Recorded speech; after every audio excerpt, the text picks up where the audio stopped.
Hi everyone, Cosmic Mango here, your favorite mango from outer space. I hope you're all having a fantastic day. Welcome back to my channel. Don't forget to click that subscribe button, it will help you keep updated for more of my future Commander content.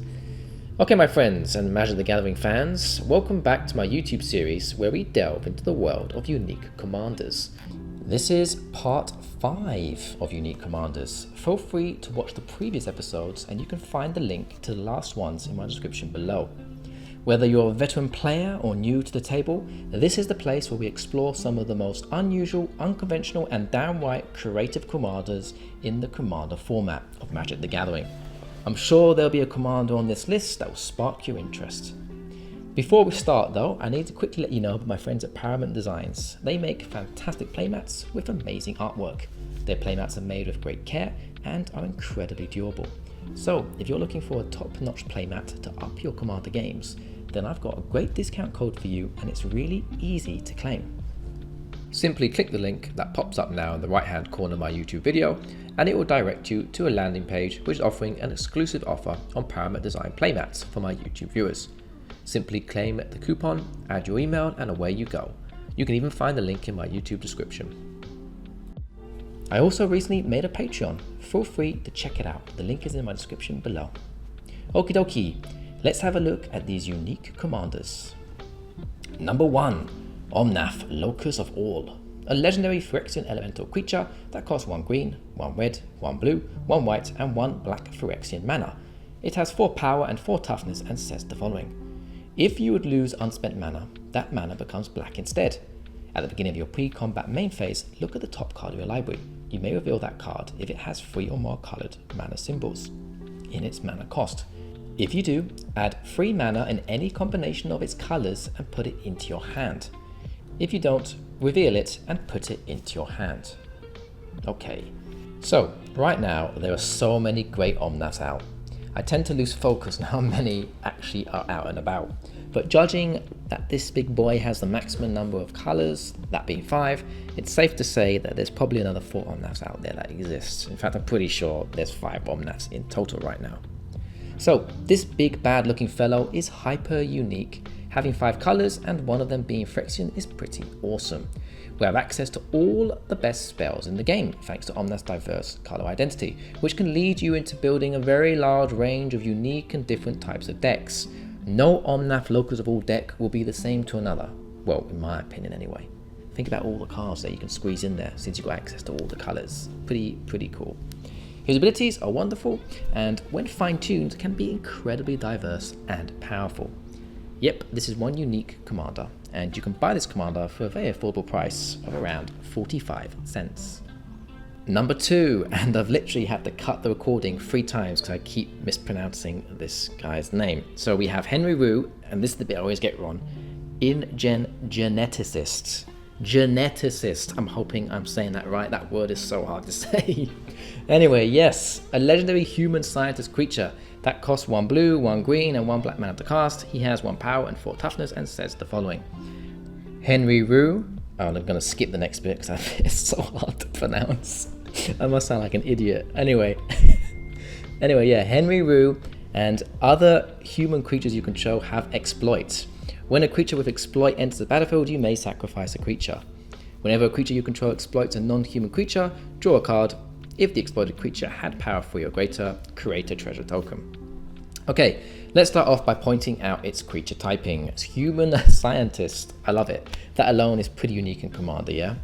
Henry Wu is also from the Jurassic Park franchise, so if you're a big fan of dinosaurs and the Jurassic Park franchise of course, you'll likely enjoy this flavorful commander. The exploit mechanic is not something you typically see on a commander. In fact, you don't really see it on any creatures that much, to be honest with you. This makes Henry Wu very unique in my opinion. His colour identity is fantastic too.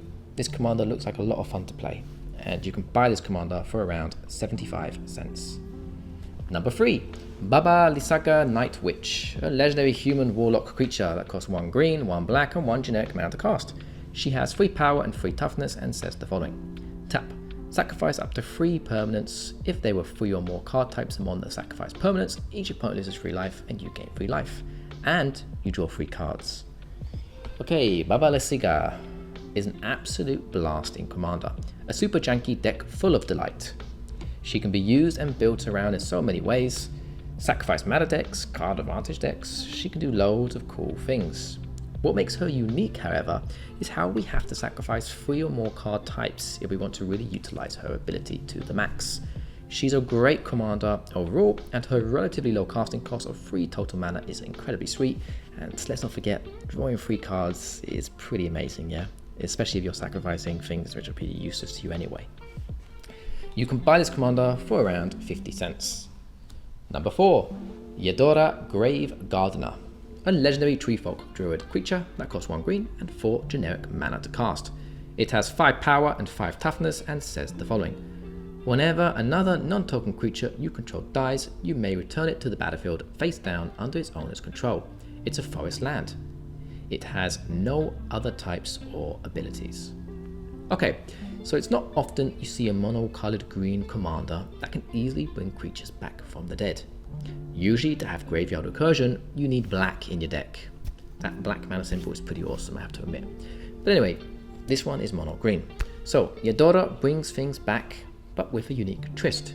Anything he brings back from the graveyard turns into a forest, a land for us, which means you can very easily ramp up to massive heights of mana with a fine-tuned Yedora deck.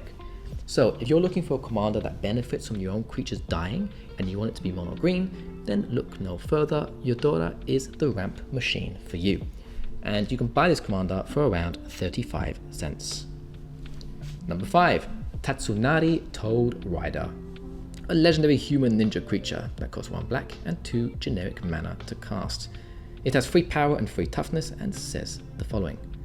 Whenever you cast an enchantment spell, if you don't control a creature named Kami, create Kami, a legendary 3/3 black and green frog creature token with, whenever you cast an enchantment spell, each opponent loses 1 life and you gain 1 life.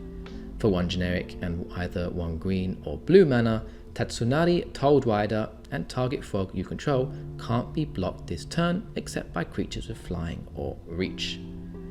A human riding a giant frog. Do we need to say anything else? This commander is awesome. What I like about Tatsunari is when we do get Kami, the commander always rewards us whenever we cast an enchantment spell with some spicy life drain. I'm a big fan of life drain, and this commander does it in a well balanced and fun way. Now what makes them exceptionally good and unique is how we can pay just 2 total mana to make him unblockable, except by creatures with flying or reach of course. Though it's not the best evasiveness, it's a unique one, a challenging one, and a fun mechanic to play around with. Overall, this unique frog rider gets a high 5 from me. I think he's great, and you can buy this commander for around 50 cents. Number 6, Aeve Progenitor Ooze, a legendary ooze creature that costs 3 green and 2 generic mana to cast. It has 2 power and 2 toughness and says the following. Storm. When you cast a spell, copy it for each spell cast before it this turn. Copies become tokens. Aeve Progenitor Ooze isn't a legendary if it's a token. Aeve enters the battlefield with a +1/+1 counter on it for each other ooze you control. Okay, so it's not often you see an ooze commander, and Aeve makes an excellent choice for anyone wanting to build an ooze tribal/tybal deck. The more ooze creatures you control, the larger Aeve will enter as it gets rewarded with +1/+1 counters per ooze we control. And this creature spell has Storm, which is mega cool and unique for Commander. Not for the actual format itself, but for a Commander to have Storm. That's what I'm trying to say is unique. Meaning you can have multiple copies of Aeve on the battlefield, and the copies are no longer legendary if it's a token, by bypassing that 1 creature legend rule. This is one wacky commander, well worth picking up and a lot of fun to play, and you can buy this commander for around 50 cents. Number 7, the final card on my list. Killian Duelist, a legendary human warlock creature that costs 1 black and 1 white mana to cast. He has 2 power and 2 toughness and says the following. Lifelink. Menace. This creature can't be blocked except by 2 or more creatures. Spells you cast that target creature cost 2 generic mana less to cast. Okay, Killian at first might look a little odd, but his abilities actually synergize very well. Even though they may look a little simple and bland, However, sometimes simplicity is powerful and can be very unique. Plus, this is only a total of 2 mana to cast this commander, and 2 mana commanders are always awesome in my book. I believe Killian should be played as a Voltron commander, as he reduces each spell we cast on target creatures we choose by 2 generic mana, which is actually pretty massive, as we can greatly reduce pump spells that we want to use on Killian and turn him into a Voltron beast. Furthermore, he has lifelink and menace built onto him, making him a deadly force indeed with decent evasiveness and life gain to help us throughout the game.